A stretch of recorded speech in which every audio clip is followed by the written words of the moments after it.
Mutebi naye ayina ebyako Berlin baba balina okunkyusa ngagenda mumati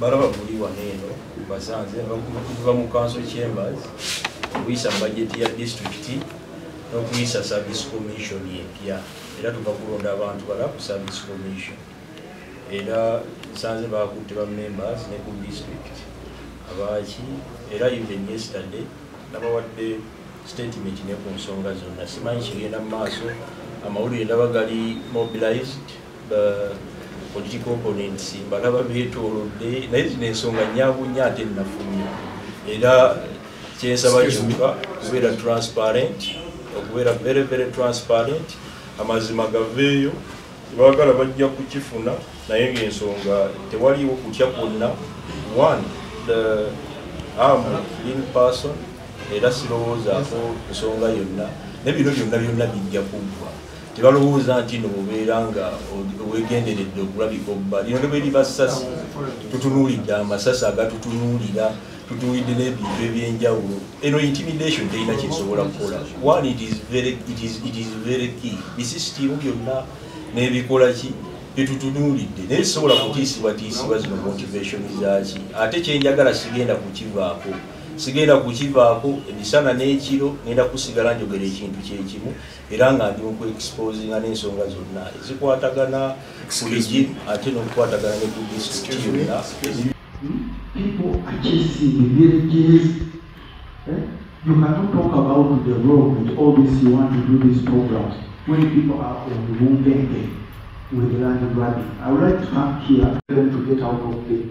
So that is my problem. Then the other issue connected is the issue of discipline.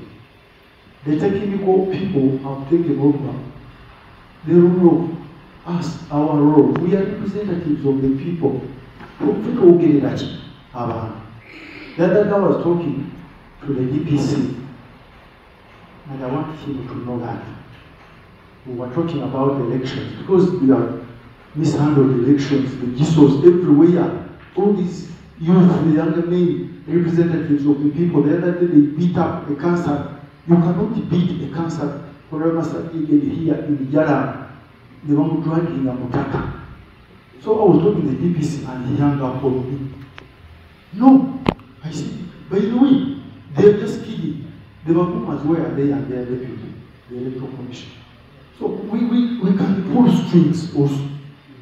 How can the DPC hang up on me? I'm number 17 in Proshop. I'm the 9th biggest member of parliament in the parliament. But DPC hanging up on me, how? And I'm going to handle her that. Yeah, I will handle. We shall settle all issues of indiscipline. So there is no way members of council go anywhere in the district even if it's my house and they are locked up.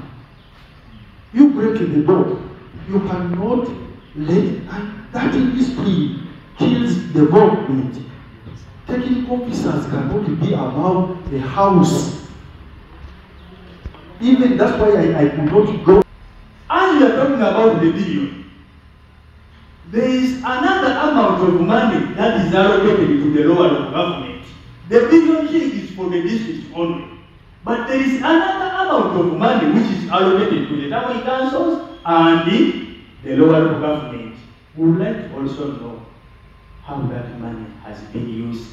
Ekitegedde kati simanyi kye banoonyereza naye okunoonyereza obulyake mu disitulikiti nga wano ekyo kirungi nnyo kubanga ssente ezisinga obungi ezituweereddwa entonotono ate nazo zibulira mu ngeri ezo ate n'endala zetusuubira okuŋŋaanya nazo zibula mu mbeera eyo kakati ntubanga twetaaga obuyambi okulwanyisa obuyinike ate bannaffe abamu bo bekkusa bokka mbuto zaabwe ekyo tukiwagire tulabe ekinaavaayo mu lipoota ezo ze babuuliriza.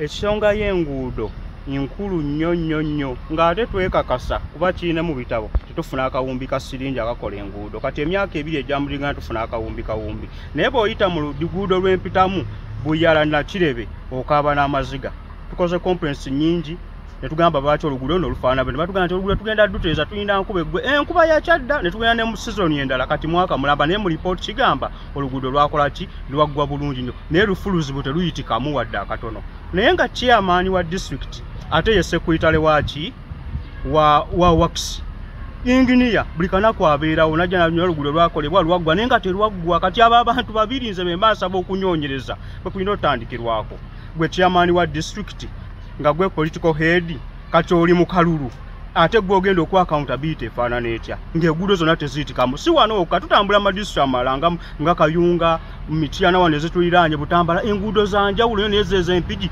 zaabadde ki kaawa akulira abakugu ye akoze mulimu kikuba buno buvunaanyizibwa bwe tuyisa budget zino alina zimplementing okusinziira ku tteeka erya Local Government Act byali luddawa so abantu basatu kaawo tulina ne MP chairperson wa Works Committee naye waali Honorable Hildaman bye ali luddawa era abavuddeyo ne balaga concerns bamakubo bayita mugaawa abadde bakiikira bannampiki bayita mugaawa buli gomboleka abasente b'amagombola bakaba amagombola gonna maki mafu ate awo akawumbi ke tufuna buli mwaka tekajjawo zize tuyisa mu budget ezitali ku kawumbi kano kitegeeza n'amagombola gasigala nago gakola amakubo agaaki agazo so obulumi bw'amaanyi so tulaba ono n'oli naye tukyakyebuuza kubanga tetufunanga nnyo formal communication okuva wa speaker kuba waliwo embeera yonna naye ng'embeera ya bunkenke embeera ya abantu abamu tebali mu ma offices naye nga tusuubira nti embeera eno ejja kukakkana tugenda kusala amagezi okumanya lwaki embeera eri bweti lwaki abakozi abamu tebaliiwo lwaki abantu abamu tebali mu ma office